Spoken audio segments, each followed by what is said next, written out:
When I was in high school, there was this kid named Josh who always creeped everyone out. He had this eerie vibe about him, always wandering the halls with his hood up, barely speaking to anyone. He was quiet, but when he did speak, it felt like he was watching you, analyzing every word. His pale face never seemed to smile, and his eyes, they were unsettling. Everyone called him the Watcher, but no one ever questioned why.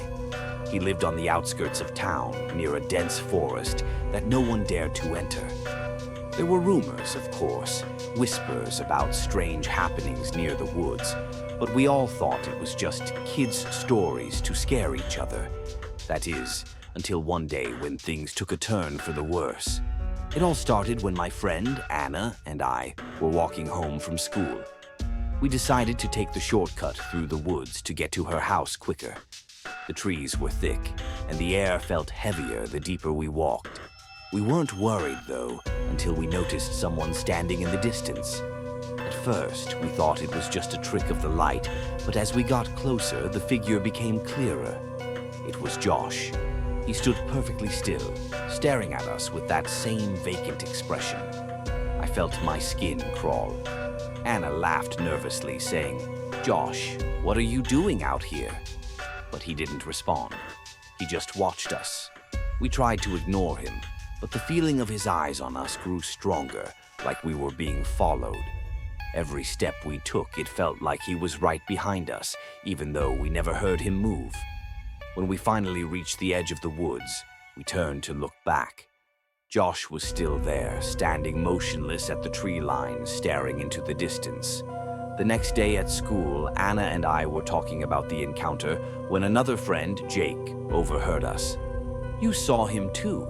he asked, his face pale. Apparently, Jake had seen Josh out there as well.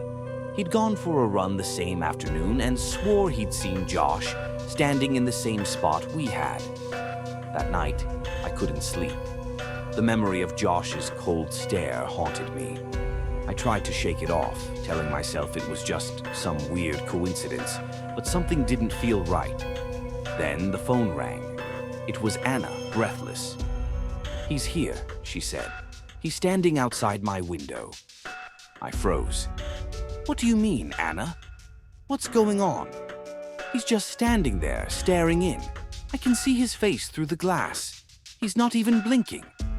I told her to lock her doors and stay inside, but my own heart was racing.